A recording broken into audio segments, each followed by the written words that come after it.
guys, what's up? We are back, and today we have another episode of Let's Play Planet Coaster. As you guys know, I have finished the right side of the park, so now we begin work on the left side. So yeah, we're gonna start with a B&M dive coaster, a pretty small one, not too big, not too expensive, just, you know, kind of an earlier one. The layout isn't it's not that crazy. You just have, you know, the lift hill, the turn, the drop, an Immelman, little overbank turn here, little airtime hill, back into a corkscrew, up into a hill, helix, into the brakes. Nothing too crazy, but this is a good layout for the area, at least, that it's going to be in. And I did want to put it around this ride, which is it's called the Golden Eagle.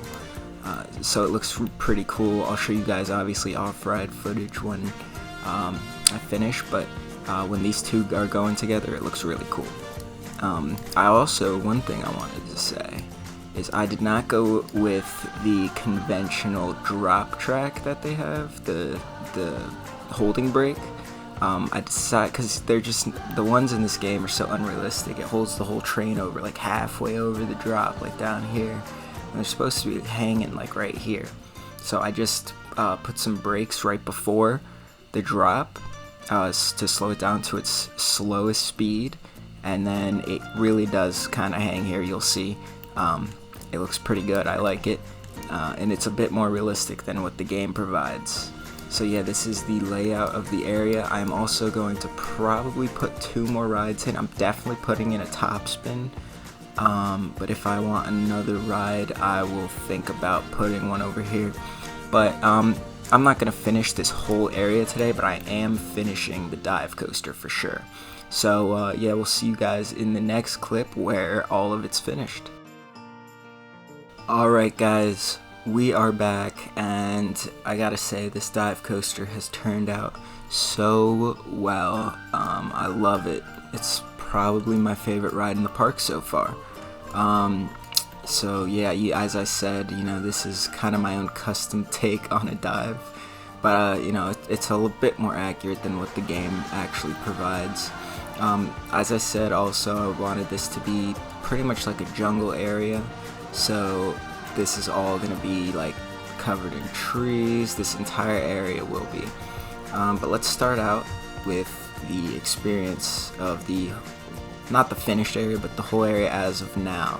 So, you know, you come down, you're going to go down these steps, and then you're going to take a turn to this side, the left. Sorry, I couldn't even think what direction it was. You're going to turn to the left, and this is pretty much going to be the jungle area. All of this. I put in a little river down here, as you can see. So I put a little river. I also planted some restaurants over here. Those will be done in the next episode. Also added the queue and all the scenery for this ride. Obviously, because it is within the constraints of the coaster, it had to be done all in this episode. Moving down, we have some park benches, you know, just places where people can sit, eat if they're, you know, they got snacks. Got a bathroom over here. I didn't actually not build this bathroom. I took it off of the Steam Workshop, but yeah, it looks, I just like the size of it and the look of it for this area. It fits in perfectly into that little spot next to the little river there. Over here I did put in, I'll show you, these will be done next episode as well, the top spin and the drop tower. Those will be named as well in the next episode. I did go with a name for this. It's called Flying Falcon. And then this name, this is called, oh no, that's not actually the name I decided on. I just went with Iguazu. I actually did some research, and there is a waterfall in, I'll put in, I forget what jungle it is, but there's a pretty famous waterfall out there called Iguazu Falls, and I wanted this to be kind of themed to like a waterfall, because there's too many dive coasters out there themed to birds.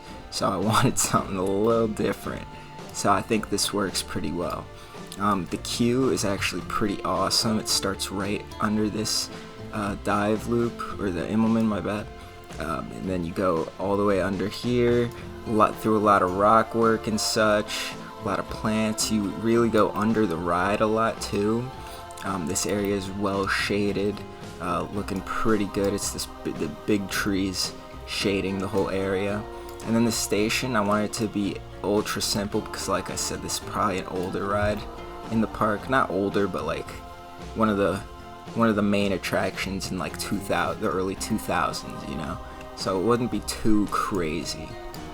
Back here, I decided to kind of leave it a bit bland.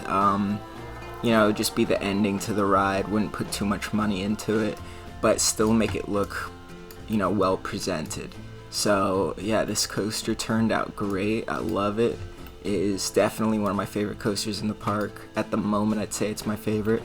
But obviously we'll see. So yeah, that's probably gonna do it for this episode. I'll show you the off-ride and POV in a second here. Have a great day. Thank you for watching. Keep watching the series and let me know if you guys have any ideas on other things I can put in the park. Just let me know in the comments. Thank you for watching, and I'll see you guys next week.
Thank you.